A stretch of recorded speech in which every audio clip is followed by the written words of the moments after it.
भानुसे मी व पंकज भानुसे यांनी आपलं मॅक्सलँड बिल्डर्स अँड डेव्हलपर्सतर्फे गांधीबाग सहकारी बँक लिमिटेड शाखा महाल नागपूर येथून कर्ज 2017 रोजी कर्ज घेतलेलं होतं. त्या कर्जाच्या संदर्भातला हा विषय आहे व त्या कर्जाच्या संदर्भात 9/9/2025 रोजी आम्हाला बँकेतर्फे लेटर पाठवून बोलवण्यात आलेले होते. कशासाठी? फायनल सेटलमेंटसाठी बोर्डाच्या मीटिंगमध्ये.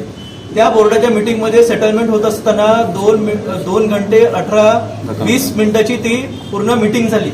त्यामध्ये शेवटी दुरुपकर साहेब व तेथील बोर्ड मेंबर 4 ते 5 बोर्ड मेंबर जे मी आपल्या पोलीस तक्रारीमध्ये नाव दर्ज केलेले आहे, त्यांनी आम्हाला नीच जातीच्या धेड्या लवड्या अशा शिव्या देऊन व आमचं म्हणजे मी तुम्हाला जीवे मारण्याच्या धमक्या देऊन आम्हाला खदेडून बाहेर लावलं व खूप शिव्यागाडी केल्या. आमचा मानसिक संताप केलाय व आम्हाला जीवे मारण्याच्या धमक्या दिलेल्या. साहेब या पद्धतीनं हे सावकारी सारखे वागून राहिले आमच्यासोबत आणि त्या विषयावर म्हणून आम्ही 13/9/2025 रोजी कोतवाली पोलीस स्टेशन मध्ये ह्या घडलेल्या घटनेबद्दल ही तक्रार केली व त्या तक्रारीमध्ये आम्ही आमच्या कर्जासंदर्भातले सर्व डॉक्युमेंट जोडले आहे व आम्ही तिथे ऑडिओ रेकॉर्डिंग केलेली ती कॉपी पण पेनड्राईव्ह मध्ये देऊन त्यांना दिली होती की बा ह्यामध्ये आम्हाला प्रशासनावर आम्हाला पूर्ण म्हणजे विश्वास आहे, दृढ विश्वास आहे आमचा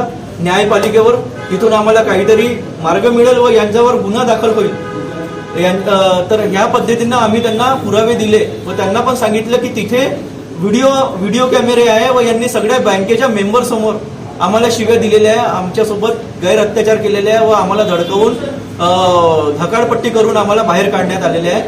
त्यांनी ती चौकशी तिथे संपुष्टात आणून काहीतरी न कळत उत्तर देऊन आम्हाला ही केस दाबण्याचा प्रयत्न केला.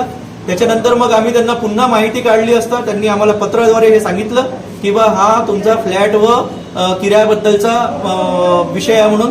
पण आम्ही त्यांना पुन्हा एक दुसरं पत्र दिलं काल 2008-2026 रोजी की बा हा विषय आमचा गुन्हा याच्याबद्दलचा नाहीये, किरायावर फ्लॅट संदर्भातला नसून हा आमचा कर्जासंबंधातला विषय होता व हा कर्जासंबंधातलाही विषय नाही आहे, आम्हाला शिव्या दिल्याबद्दलचा विषय आहे. जातीवाचक शिव्या दिलेल्या आहे, घाणघाण शिव्या दिलेल्या आहे. तर त्या विषयाबद्दलचा आहे व या विषयामध्ये तुम्ही सविस्तर माहिती काढून तुम्ही याच्यावर गुन्हा दाखल करावा अशी आम्ही माहिती यांना म्हणजे हात जोडून विनंती केलेली होती त्या पत्राद्वारे. पण त्यांनी पुन्हा आम्हाला बोलवून पुन्हा विचारून आम्हाला पूर्ण माहिती घेऊन पुन्हा नवीन पत्र तयार दिलं व त्यामध्ये डीसीपी साहेबांचा डीसीपी साहेब लकडगंज नागपूर यांचा अहवाल देऊन मदने साहेब यांचा अहवाल देऊन त्यांनी आम्हाला सांगितलं की बा ही तक्रार तुमची घेता येणार नाही, याच्यावर आम्हाला कार्यवाही करता येणार नाही कारण त्यांचा ऑर्डर आहे. गांधीबाग बँक तुमच्यावर अत्याचार करत आहे? हो, गांधीबाग बँकेत जास्त अत्याचार आहे साहेब.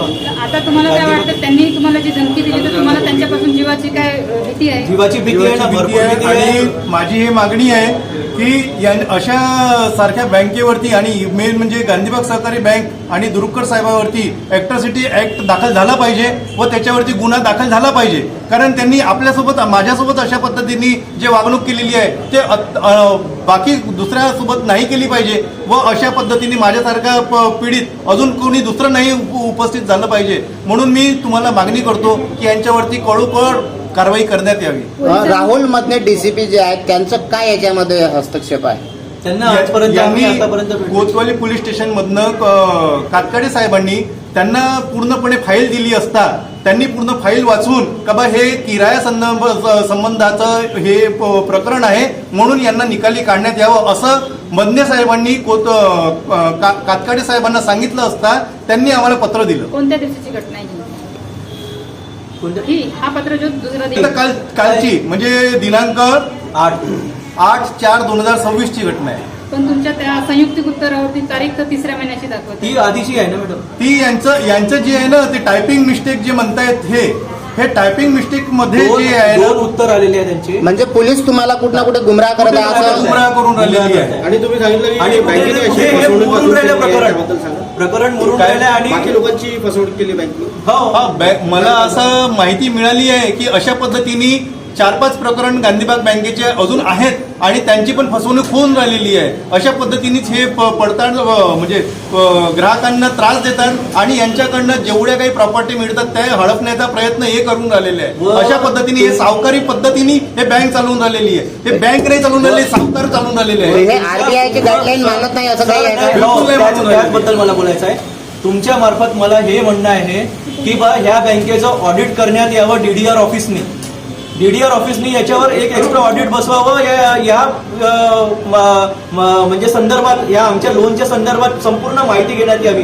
कारण हे आम्हाला ऑर्डरच्या कॉपी नाही देऊन राहिले. आम्ही त्यांना कागदपत्र पुरावे मागितले असता हे आम्हाला प्रोव्हाइड नाही करून राहिले मॅडम. डीडीआरला तुम्ही काही तक्रार डीडीआरला तक्रार दिलेली आहे. ही कॉपी आम्ही DDR CP to CP to ACP to DCP आणि टू कोतवाली या चारही जणांना पाठवलेली. आता ह्या तक्रारीवर पोलिसांनी तुम्हाला समाधानकारक उत्तर नाही दिलं नाही तर काय दिलेलं आहे. कोर्टात म्हणून तुम्ही- त्यामुळे आम्ही प्रेस कॉन्फरन्स घेतली आज.